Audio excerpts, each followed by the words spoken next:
Now. On 105.9 FM and streaming worldwide on the WMAL app. O'Connor and Company. It is 6:06. It's O'Connor and Company here on this 20th day of June, first day of summer. I know, that seems weird, right? Summer solstice, that's the 21st or 22nd. Well, we'll explain all that in a moment, and it's a little more complicated than just leap year. There's a lot involved here. Also coming up at 7:05, James Rosen, White House correspondent for Newsmax. 7:35 is Mark Pauletta, who has a client involved with some of Hunter Biden's business dealings. And then at 8:05, KT McFarland on Israel, North Korea, Russia, and a whole lot going on in foreign policy. That's all coming up. I'm Larry O'Connor with Mercedes Schlapp. Mercedes. I thought it was summer already. Aren't we already in summer? It feels like summer. It felt like it temperature-wise, but no, it's official. As of 4 o'clock today, it'll be summer. In fact, it's going to get hotter. I'm a summer girl. Are you a summer girl? Is it hot enough for you? Huh? Yeah, we're having a heat wave. You betcha. Huh. And later today at 4:50 p.m. Eastern Time, the sun will be directly above the Tropic of Cancer. That's also known as summer solstice. This year is the earliest since George Washington was president. It's the earliest summer solstice in over 200 years, and this is because of a quirk in the Gregorian calendar. In fact, every leap year from now until 2100, we're going to be moving summer solstice up a little bit. Why? Because I don't know. We just make these things up. I'm not a meteorologist, but you know who is? Brian Vandegraff, WJLA ABC7, Stormwatch 7. Thank you very much. Hey, Brian, good morning. Good morning. I wanted to hear this discussion you were having here this morning because, yeah, I mean, basically it is about our Gregorian calendar and our decision that the year is 365 days, and scientifically that doesn't exactly fit. You can't fit a peg into a round hole or right. I don't know. Right.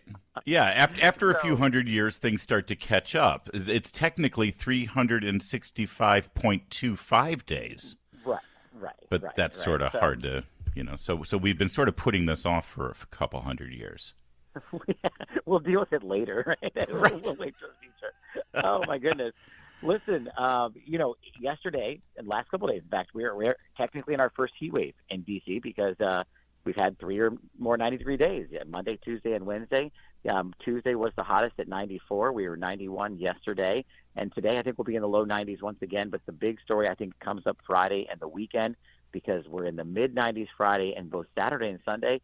Some guidance suggests we could be 99 or 100, the actual air temperature. Wow. Throw the humidity on top of that, and, it's like 105 feeling. Yeah, earlier in the week, the humidity wasn't too oppressive, but boy, I'm looking at, what are you predicting, like 80% humidity over the next couple of days? It really cranks up. Today is not too bad, tomorrow, but then, by the weekend, it's pretty intense, and so you put the two together, and, it makes for a sticky situation. Now, I will tell you, even for a cooling shower or a storm, sometimes, at least when we get this heat, we get those chances. Saturday's like the 20% or less. It's very limited. Sunday, maybe about a 30% chance. Thursday, Sunday is my greater hope for a little bit of cooling relief.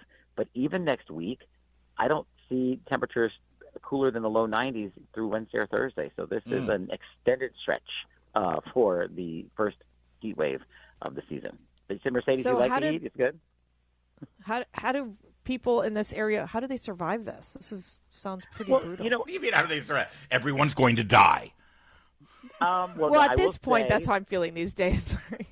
Well, the good thing is around Go here, ahead, Brian, honestly, sorry. I mean, we have a lot of, opportunities. We have all these free museums. I mean, we've got a lot of places, libraries. Yeah. There's a lot of public spaces that you can go to if you don't have working air conditioning, your local libraries, movie theaters, shade trees. I mean, we're just saying you want to just make sure you don't overexert yourself, and we remind people during this time is to think about others that may be homebound, maybe not have air conditioning, or just try to check on the elderly, check on your friends, because believe it or not, if you look at in the U.S., if you look at all weather disasters, heat is the number one killer in the U.S. for natural disasters, for weather. So, hey, Brian, I moved here from California a little over 12 years ago. In California, weather's so pretty. It's got to be so boring to be a weatherman in California. It's like it's the same all the time. And one thing I sort of got used to here, especially in the summer, is that I deliver the weather, every hour. Every 10 minutes we do the weather, but I actually personally do it. And it's funny, through the summer, always like, it's going to be sunny, it's going to be hot. We could have a thunderstorm pop up in the afternoon, or maybe not. It's like, because it's Chesapeake Bay, it's very flaky. Why is it you've got a storm watch, possibly a thunderstorm Saturday, as you said, a slight chance Saturday and Sunday. But why during this heat wave have we not seen the conditions where a thunderstorm could possibly sort of just develop? So we get this kind of we call it like a kind of a Bermuda high setup, where there is a ridge of high pressure, which is basically just a force on the atmosphere that's kind of pushing down on us and keeping us kind of keeping anything from popping up. It's just the way the atmosphere is set up right now. There's not an opportunity for development, but as the high shifts a little more off the coast and we get a little bit different a flow, that can then allow us to maybe see a little bit of development. But when you have a high straight overhead, usually if you have a high and dry, it limits any shower or storm possibilities, just because in the atmosphere it takes away some of your dynamics that you need to get that lift and development. I've got one other question about this. Going back to the summer solstice shift and how we're sort of having to make that correction in the Gregorian calendar and all that. Does that happen on the opposite side? Is the winter solstice also going to be shifting over too? Because it's got to be equidistant, right, in terms of the path around the sun. I'm going to have to do a little more research on that, because I off the top of my head, I haven't even looked. You just sort of phoned in that class in college, didn't you? You got to look at the Gregorian didn't you? calendar. No, yeah, but isn't this part of the meteorology degree, Brian? But I went to school a long time ago, my friends. So we weren't worried about so it did at we. that point. This is one of those guys. It's like when you're getting a law degree. That Constitution, that's not really. You're not going to have to deal with that later. Don't worry about it. Is that really applicable? Right. Is this going to be on the test? Because if not. To get you off of that question, because you'll know this other one, can we expect our summer to just be so insane? I mean, you're talking about Sunday, it's going to feel like 106. I mean, I feel like I'm living in Arizona. What do you expect is going to happen this summer? Are we just going to have this incredibly hot summer here in D.C.? I mean, it ebbs and flows. I mean, we had, if you remember, just a few days before, we had low humidity, comfortable air. We're at the pool deck a lot because our kids are on the swim team. I mean, the week before this, last week, it was amazing. The beginning, we actually had really nice weather. So I think at the end of the day, we're gonna have some of these stretches. We're also going to have some normal or below normal stretches, and you know what? Then it all adds up and evens out, and it's a typical summer. It's kind of how it all rounds out. But what's the name of your kids' swim team? What's the name of your kids' swim team, by the way? They have the best swim team names for kids. Well, we've got the Little Rocky Run Stingrays, but then my son's a year-rounder. He's a Mako. He's a Mason Mako. So we got a couple teams. I love that. There's no tropical storm swim team, I'm assuming. Well, if Brian were the coach, that would absolutely be the thing. Hurricane. The El Niños, right? I hope they're having fun with swim team. That's always such a great culture. And boy, Katie Ledecky, we are so lucky to have her as a local here. Katie. No. I mean. Oh yeah. What an incredible performance. Super amazing. And yeah, if you come to some of these swim meets, you may even hear a familiar voice at the announcer table. I'm not going to tell you. Oh, you do the play-by-play, do you? You do the play-by-play and then the weather. No play-by-play. You announce perfect. the kids when they come up to the blocks. Van de Graaff, we're totally going to come and heckle you. Yeah, this is going to be great. Oh, we're going to mess up. WMAL. Making sense of the news. Live from the Home Paramount Pest Control Studios. Home Paramount, the leader in pest control since 1939. Later this morning on the Chris Plant Show, seniors for Joe Biden has recruited Hanoi Jane. COVID is God's gift to the left. 9 a.m. on WMAL. You remember how actor Alec Baldwin got caught up in this homicide on the set of his film Rust in New Mexico, and originally they were going to press charges, and then they did press charges, and then the case got dropped, and now the charges have been brought up, and the pretrial is happening right now. He is defending himself against homicide and I think second-degree murder, if I remember right, or negligent manslaughter, reckless behavior with a firearm, all that stuff. Remember when he went out on that PR campaign and he sat down with George Stephanopoulos for an interview? And George Stephanopoulos treated Alec Baldwin like the Democrat that he is. There were no follow-up questions. There were no challenges. George Stephanopoulos allowed himself and ABC News willingly to be used as a propaganda tool for Alec Baldwin to try to convince the world of his innocence. And one of the questions, you remember Alec Baldwin had this very well-rehearsed, oh, I would never point a gun at anybody. There's no horseplay. I take firearms very seriously on the set. I would never pull the trigger when I didn't pull the trigger. Of course, now there's video showing him pulling the trigger when he was practicing the shot. I'm very, very, I've been dealing with firearms on the set since the very early days of my film career, and I take this very seriously. And when there's a gun on the set, you never mess around. Well, there's a new story out that suggests that maybe that's not quite true. Washington Examiner is reporting that he engaged in horseplay with his gun and fired a blank round at a crew member prior to the fatal shooting of cinematographer Helena Hutchins and an injury to the director Joel Souza. This is according to a new court filing. The trial is starting in 2 weeks. July 9th is when it'll start in Santa Fe. And it says that he displayed erratic and aggressive behavior during the filming of Rust that created potential safety concerns, and he displayed reckless behavior as it related to the use of a firearm, such as pointing it and firing a blank round at a crew member while using that crew member as a line of sight as his perceived target. This flies in the face of his interview with George Stephanopoulos. Alec Baldwin is in serious trouble if this report in this court filing is true. Any lawyer would have told Baldwin not to have done the interview because it puts him on the record on comments that he said. And then we're also seeing that the prosecution, they're going to continue to show examples on how Baldwin violated safety rules by rushing the film armorer Hannah Gutierrez Reed to reload and crew members to work at a faster pace. So they're going to, it's all about his irresponsibility on how he handled all of this, and how there were issues with the safety protocols when dealing with this filming. Just, I think, a complete disaster for Baldwin. There's also testimony from members of the crew that are incredibly damning. SAG-AFTRA, which is the actors union that oversees the use of firearms on a set, but also certain states have regulations involving the use of firearms on a movie set. And those protocols include a firearms training for every actor or crew member associated with any shot involving a firearm. They must document ongoing firearms training. Well, according to a crew member in a court document filed now in Santa Fe, Alec Baldwin was, quote, inattentive during the firearms training conducted by the armorer, Ms. Gutierrez, and was distracted by texting and FaceTiming family members and making videos for his family's enjoyment. So he's FaceTiming with Hilaria. It's an arrogant situation. Absolutely. And, of course, nobody's going to say, hey, Alec, can you pay attention here? Because Alec is an arrogance. Star.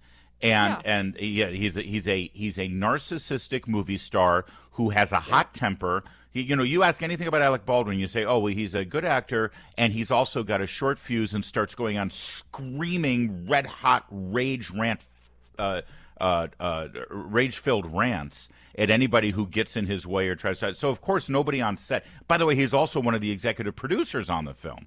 So he's the boss. Wow. No one's going to say, hey, Alec, you have to pay attention to this firearms training. So he's sitting in the back, FaceTiming with Hilaria, getting Spanish lessons or something from her, and how to say cucumber in Spanish, while he's supposed to be learning how to use the guns. Then he's horsing around with the gun, pointing it at crew members and firing blanks at them, and the next thing you know, a woman is dead.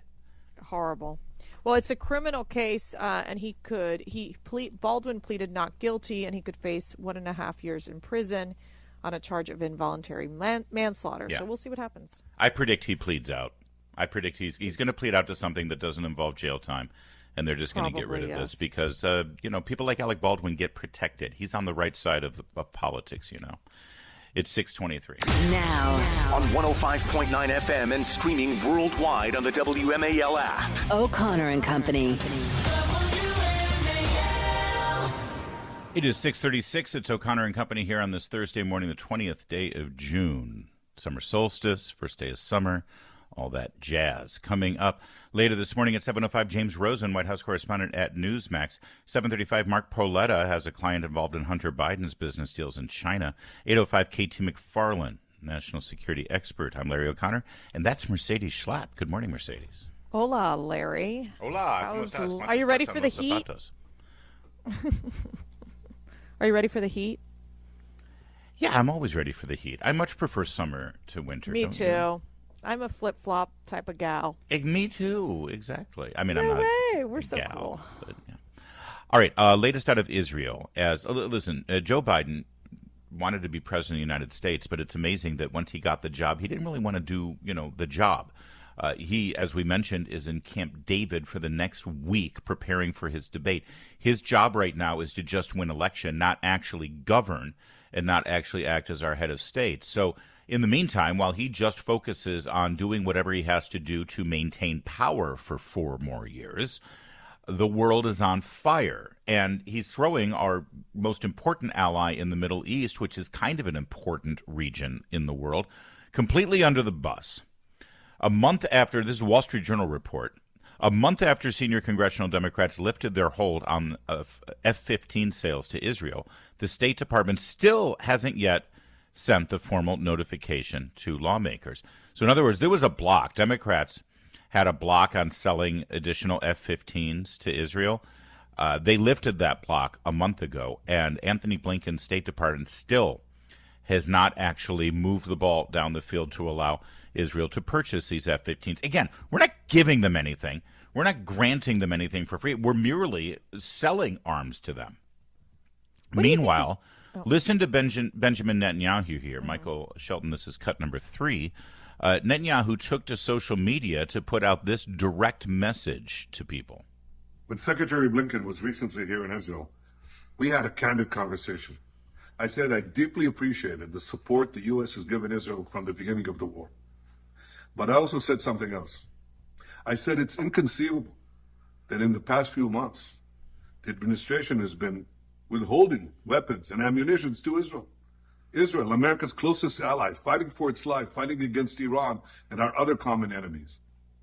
Secretary Blinken assured me that the administration is working day and night to remove these bottlenecks. I certainly hope that's the case. It should be the case. During World War II, Churchill told the United States, "Give us the tools, we'll do the job." And I say, give us the tools and we'll finish the job a lot faster. Yeah, and I guess the White House, by the way, Karine Jean-Pierre was asked about this. She said she genuinely has no idea what Netanyahu's talking about. So I guess it comes down to this. Who do you believe on an issue like this? Do you believe Karine Jean-Pierre and Joe Biden and Anthony Blinken?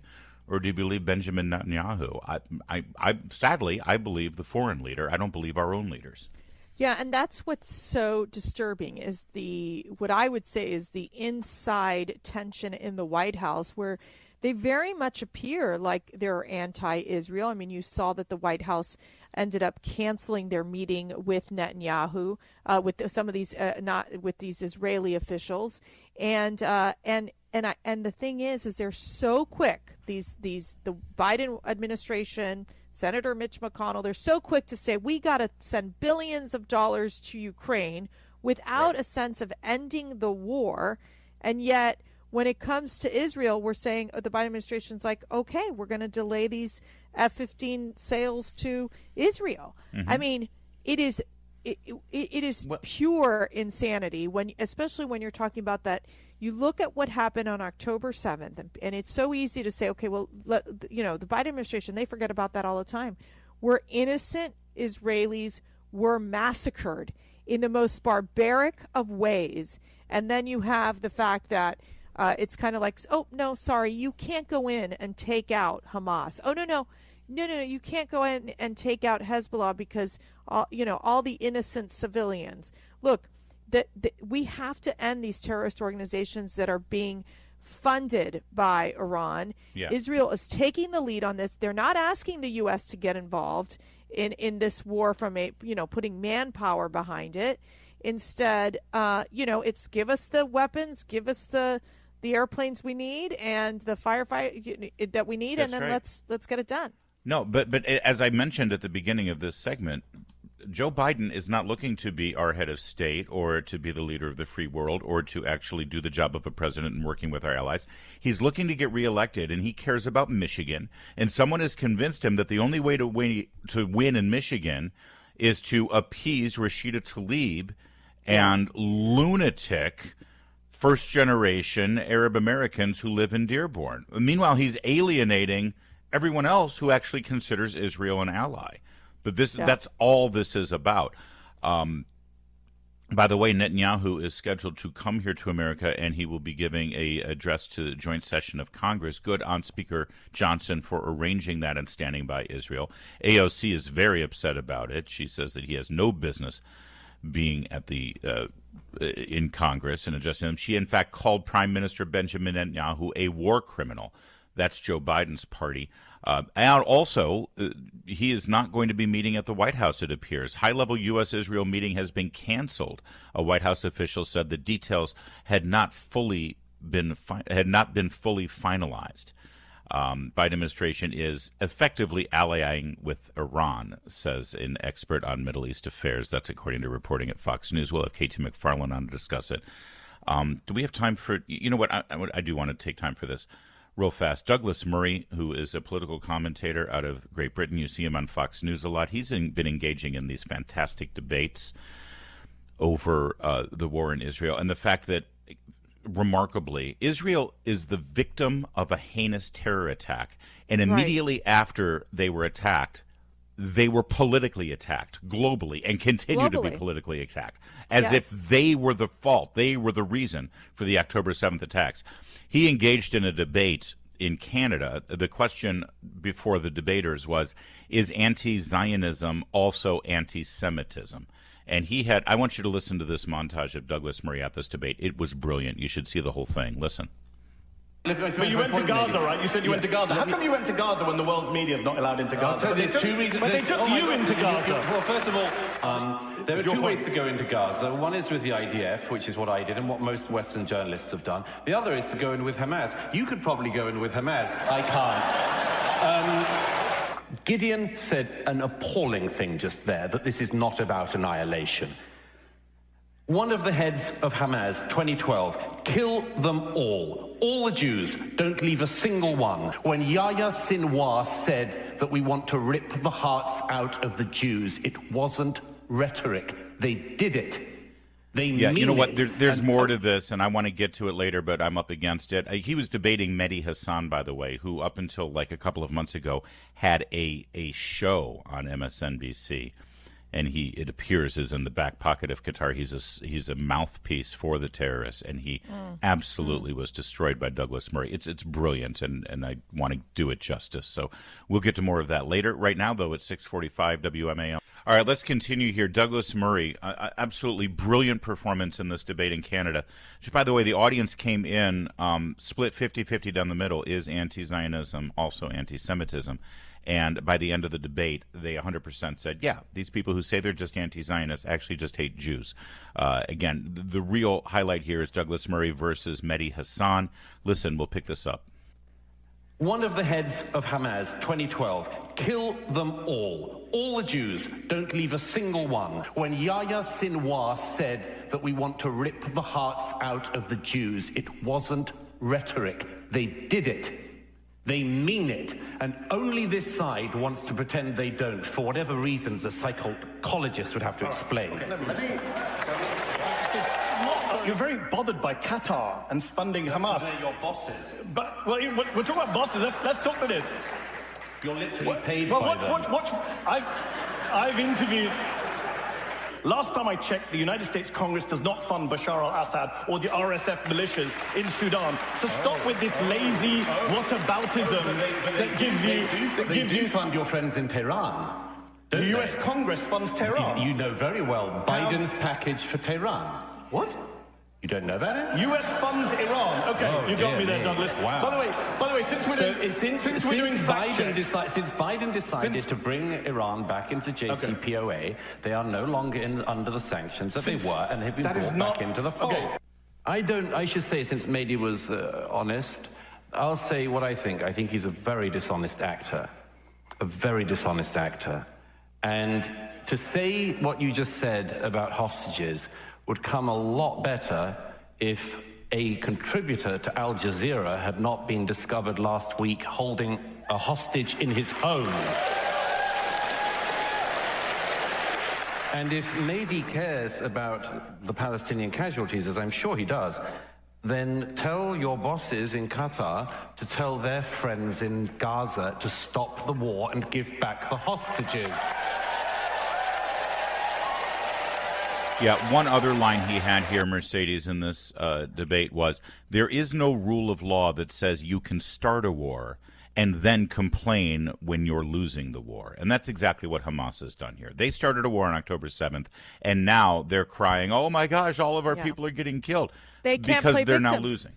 And they're using their people as their own shields. Give me That's a break. right. This is where we are. It was great stuff. Great clarity from Douglas Murray. I suggest you put him on the list for CPAC this year. Love He's it. a stud. 6:53. Making sense of your world. I can't believe this. News Talk 105.9 WMAL. And I am so with you. Making sense of the news.